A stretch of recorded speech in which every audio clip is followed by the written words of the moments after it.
অসংখ্য ধন্যবাদ আপনাকে এই শীতের সকালে আমাদের একটা সাক্ষাৎকার নেওয়ার জন্য। আসলে ৩ নং কাঁঠালতলী সরকারি প্রাথমিক বিদ্যালয় এটা ১৯৩৮ সালে প্রতিষ্ঠিত হয়েছে। সেই থেকে অত্যন্ত সুনামের সহিত স্কুলটি এলাকার শিক্ষার ক্ষেত্রে অবদান রাখছে। আমি এই বিদ্যালয়ে ২০০৬ সালে প্রথম জয়েন করি। তারপর ১৫ সালে অন্য একটা স্কুলে দায়িত্ব পালন করেছি ১৫ থেকে ২২ পর্যন্ত। আবার ২২ সালে এখানে এসে আবার ভারপ্রাপ্ত দায়িত্ব হিসেবে পালন করতেছি।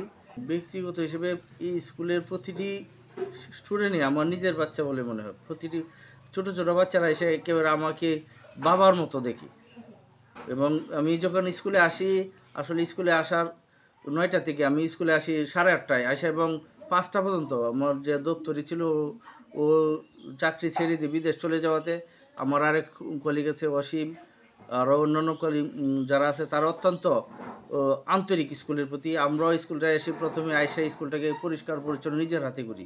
দপ্তরি না থাকা যে কী একটা সমস্যা, আমরা নিজের হাতে কাজ করে স্কুলটাকে এই পর্যন্ত আমরা এলাকায় এবং শিক্ষার ক্ষেত্রে যেন স্কুলটা ভালো করতে পারি আপ্রাণ চেষ্টা করতেছি। বিদ্যালয়ের যে আমাদের স্কুলের যে স্টুডেন্টরা, আমাদের স্কুলের স্টুডেন্টরা মেডিকেলে, বুয়েটে বিভিন্ন বড় বড় জায়গায় গিয়ে চান্স পেয়েছে এবং সকল ছাত্রদের পরীক্ষা হলে যাদের খোঁজখবর নিলে দেখা যায় যারা প্রাথমিক বিদ্যালয়ে আসলে এখন একটা আমাদের এলাকায় যে বিদেশ যে কিছু লোকজন থাকে ওই যে পুরুষরা যখন বিদেশ থাকে আর মারা তখন বাচ্চাদেরকে নিয়ে বাড়িতে বাহির হওয়ার জন্য শাশুড়িকে কাজ দিয়া এরা বাচ্চাকে নিয়ে কিন্ডারগার্টেন দিকে মুখী হচ্ছে।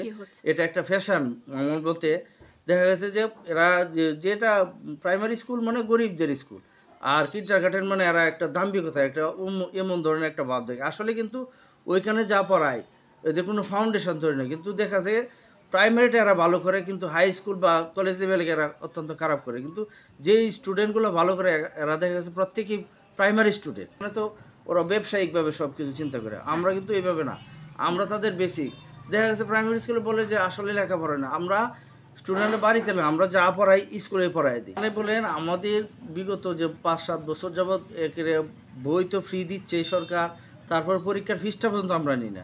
উপবৃত্তি শতভাগ উপবৃত্তি এবং ইদানিং যে নভেম্বরের ১৭ তারিখ থেকে স্কুল ফিডিং, সকল স্টুডেন্টের জন্য স্কুল ফিডিংয়ের ব্যবস্থা করা হচ্ছে, সরকার এটা চালু হবে। এবং আমাদের যে কাবিং কার্যক্রমের জন্য আলাদা ড্রেস আছে প্রতি বৃহস্পতিবারে, খুদে ডাক্তারদের জন্য ইউনিফর্ম আছে, সাপ্লিমেন্টারি একটি এদেরকে নিয়ে চড়ুইবাচি উৎসব নামে একটা উৎসব করি প্রতি বছর নভেম্বরে বিনোদনের জন্য। তাছাড়াও আমাদের সাংস্কৃতিক এবং ক্রীড়াতেও কাঁঠালতলী স্কুল অত্যন্ত সুনামের সহিত ইউনিয়নে একটা ভালো অবদান রাখে। এই যে ফুটবল প্রাথমিক ফুটবল টুর্নামেন্টে আমাদের কাঁঠালতলী সরকারি প্রাথমিক বিদ্যালয় চ্যাম্পিয়ন হয়েছে ইউনিয়ন পর্যায়ে। উপজেলা পর্যায়ে গিয়ে সেমিফাইনালে দুই দলেই পরাজিত হয়েছে। তাছাড়াও গুরুত্বপূর্ণ অবদান রাখি আমাদের এক অসীম কুমার সেন, সে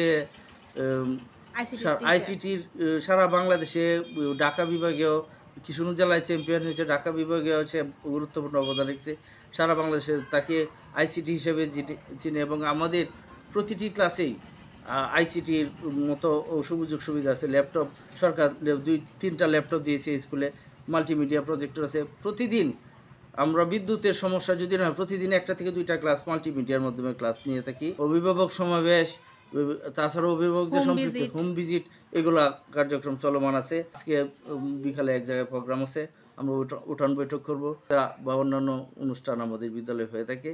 ভালো রেজাল্টের ক্ষেত্রে ছাত্র, শিক্ষক এবং অভিভাবক সকলকেই আমি মনে করি একটা গুরুত্বপূর্ণ ভূমিকা আছে।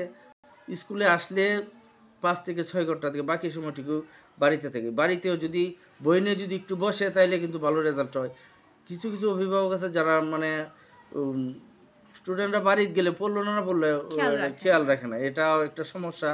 এটা হয়তো দারিদ্রতা বা বিভিন্ন পারিপার্শ্বিক অবস্থার কারণে হতে পারে আমি মনে করি।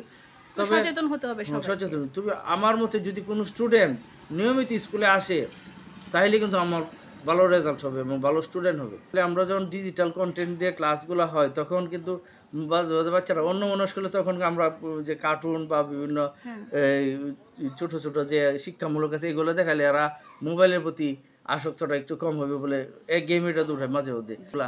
এরপরে মাঝে মধ্যে যে সাপ্লিমেন্টারি অ্যাক্টিভিটিসে কোনো কিছু যদি আমরা নাও জানি, তখন ইউটিউব থেকে এগুলোতে ডাউনলোড করে এরা দেখলে কিন্তু এরা নিজেরা নিজেরা শিখে ফেলে। ওই দিন আমরা কাবিং কার্যক্রমের সময় একটা নৃত্য, ওইটা আমরা একবার খালি একদিন দেখাইছিলাম, কিন্তু পরবর্তীতে গত বৃহস্পতিবার যখন করবো তখন থেকে এরা এমনিতেই পারতেছে। আমার এই বিদ্যালয়কে নিয়ে স্বপ্ন হচ্ছে আমি যেন সারা বাংলাদেশে প্রথম ফার্স্ট হতে পারি, সেই স্বপ্ন নিয়ে আমি আগাইতেছি।